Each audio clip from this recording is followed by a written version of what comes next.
Hello and good night. Welcome to another bedtime story.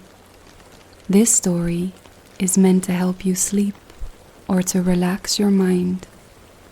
Try and find a comfortable place, such as your bed or a soft chair. If you feel comfortable, you can close your eyes now. Try and let go of the day as we begin our tale. Tonight's story is The Wolf and the Seven Little Goats. Once upon a time, in a small cottage nestled deep within a lush green forest, there lived a mother goat and her 7 little kids. The mother goat loved her children dearly and took great care of them. She taught them how to be wary of the dangers lurking in the forest, especially the cunning wolf who roamed nearby. One day, as the sun shone brightly through the trees, the mother goat prepared to go to the market to fetch food. Before leaving, she gathered her little ones and said, "My dear children, I must go out for a while, but beware. The wicked wolf is always looking for a way to trick you. Do not open the door for anyone unless you are sure it is me. You will recognize me by my gentle voice and my white paws." The little goats nodded eagerly, promising their mother they would be careful. With a warm embrace, she kissed each of them goodbye and set off down the forest path. No sooner had she disappeared into the woods than the wicked wolf, who had been hiding behind a tree, emerged with a sinister grin. He had overheard the mother goat's words and saw this as the perfect opportunity to fill his empty belly. With a sly chuckle, he approached the cottage and knocked on the door. "Open up, my dear children," he called in his gruff, raspy voice. "It is your mother, and I have brought you lovely treats from the market." But the little goats were not so easily fooled. They recognized the deep, harsh voice and cried out, "You are not our mother. Her voice is soft and sweet. You are the wicked wolf." Frustrated but not discouraged, the wolf stomped away to a nearby shop where he bought a lump of chalk. He swallowed it, and soon his voice became much softer. With newfound confidence, he returned to the cottage and knocked again. "Open up, my little ones," he cooed in a gentler voice. "It is your dear mother, back from the market with delicious treats."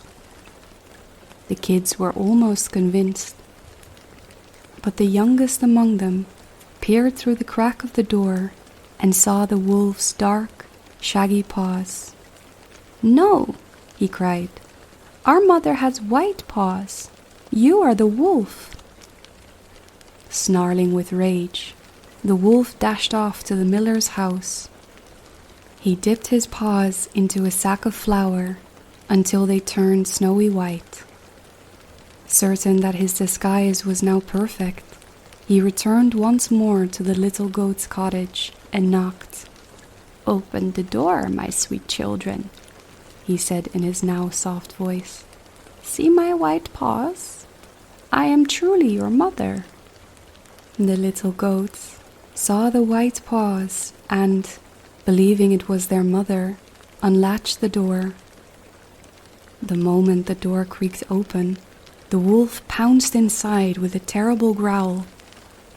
The kids shrieked in terror and scattered in all directions, trying to hide. One dove under the table, another in the cupboard, a third leaped into the oven, and others behind curtains, in the bed, and even one inside a large pot. The smallest and wisest of them all quickly crawled into the grandfather clock and shut the door tightly. The wolf wasted no time. One by one, he sniffed out the hiding kids and gobbled them up. He devoured 6 of the little goats, leaving no trace behind. His belly was round and full, but he did not find the 7th kid hidden inside the clock. Too satisfied with his feast, he lumbered out of the cottage and into the forest, where he found a shady tree and lay down for a nap. Soon after, the mother goat returned home. Seeing the door wide open and the furniture overturned, her heart pounded in fear. She called out, "My children, where are you?" A soft whimper came from the grandfather clock. She opened it, and out tumbled her youngest kid, weeping bitterly. "Oh, mother," he cried, "the wicked wolf came and ate my brothers and sisters." The mother goat's sorrow quickly turned into determination.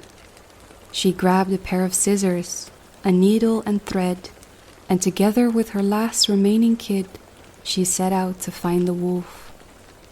They did not have to look far. Under a tree, snoring loudly, lay the wolf, his great belly bulging from his feast.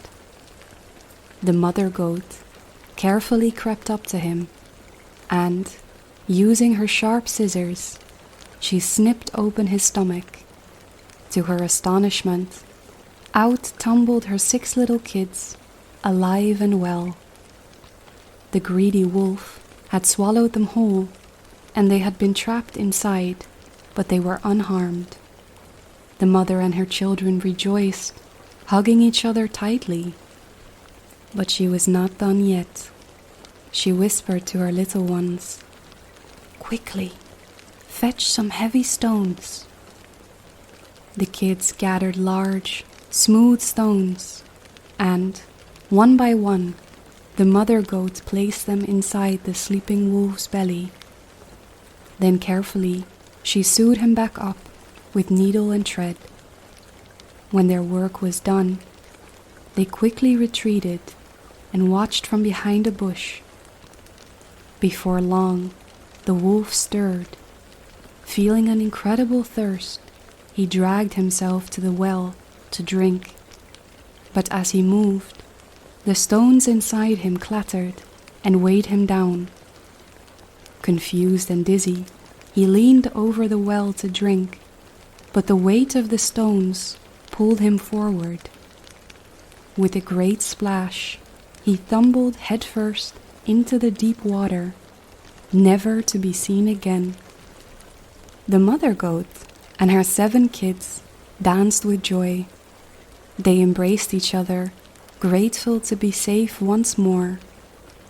From that day forward, they lived happily in their little cottage, always remembering the lesson their wise mother had taught them once: never trust the cunning wolf.